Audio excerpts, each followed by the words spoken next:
Сәлеметсіздер ме, оқушылар?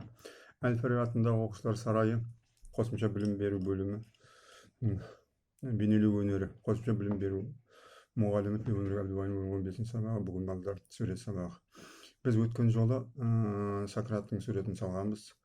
Айттым ғой, гипсовый голова, Сократтың, содан кейін Давидтің, Аполлонның суреттері. Негізінде кім оқуға түскісі келеді, колледжге или университетке, академия, олар обязательно міндетті түрде сол Давидтің суретін салады, Сократтың да суретін салады. Өткенде айтқан кезде Сократтың характері бізде образы, оның мұрнымен мұртында еді. Енді Давидтің бұнда взгляды. Бұл енді Давидті біз бастаймыз. Бастаған кезде балдар өздерің бірінші компоновать етіңдер. Өткен кезде қазір интернетте бар. Енді болған кезде бірінші компоновка дейді, осы лист алған кезде примерно алып, осындай как круг. Содан кейін алған кезде Давидтің ось, линия осы дейді ғой. Линия осын жүргіземін. Енді осы қараған кезде өздерің положениесін қараңдар. Біреу жаңағы фас салған жақсы көреді, біреу жаңа три-четвер жақсы көреді. Бұнда Давидті кішкене болған кезде көз арқылы бұның характерін берсеңіздер болады. Кішкене болған кезде карандашты алып, твердый мягкий карандашпенен или твердый карандашпенен поставим гипсовый голова. Бұнда Давидті көз, бұнда кішкене характер. Көз арқылы берсеңдер, взгляд дейді ғой жаңағы. Взгляд. Так. Енді бұл қазір бірінші Давидті бірінші сабағымыз болады. Бұл кішкене келесі жолы осыны бітіруге тырысуымыз керек. Негізінде тапқан кезде көз арқылы осының взглядын бере алсаңыздар болады. Енді менде көлеңке мына жақтан сәулемеде түсіп тұр. Сәуле мына жағы көлеңке болады.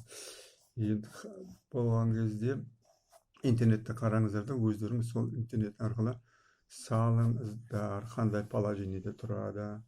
Бұның өзінің взгляды өзі көбінесе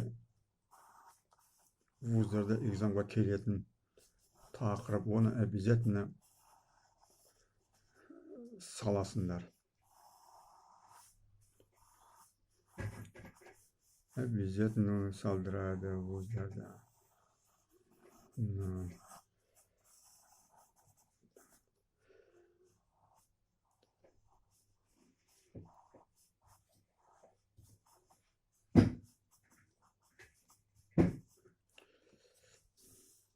Осы арқылы байқап отырсыңдар ғой, менде енді көлеңке, мына жақ көлеңке болғаннан кейін мен кішкене осы жағын кішкене бірінші намек беріп өтуім керек. Мына негізінде мына қабақтың астынан бастаймыз балдар.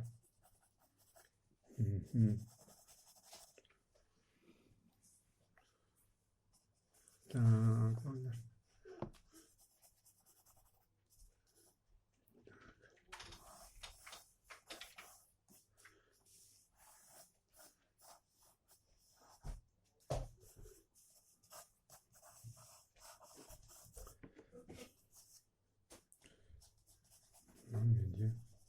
Көлеңке жақ, мынау көлеңке жақ менде оң жағы болады. Мынаның мұрнының астында да кішкене көлеңке түседі. Так. Екінің асты. Содан енді өткенде айттым ғой, карандаш. Оған кезде твердый, мягкий карандаш, твердый карандашпенен светлый жағын істейсіңдер. Жаңағы сәуле түсіп тұрған жағын. Көлеңке жағын жұмсақ карандашпен, мягкий карандашпен істесеңдер де болады.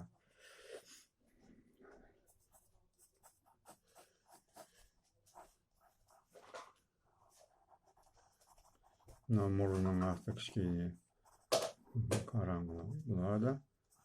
Көз, қабақ дейді ғой.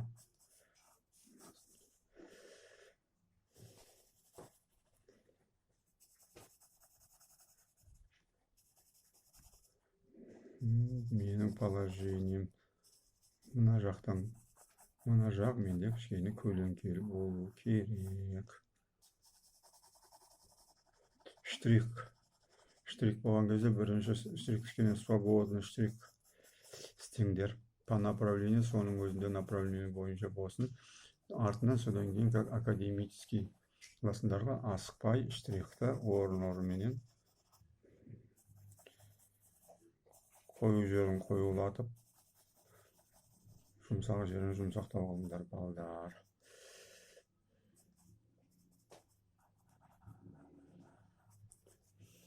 Енді бұл бірден бұл сағатта бітіре қоймаймыз бұны.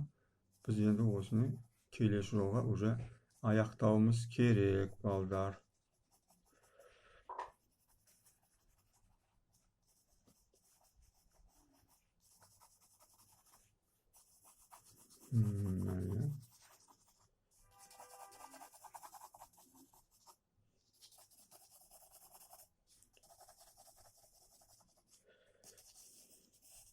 Мына енді мен как построениесін компоновать етіп, построениесін вроде жасап қойдым.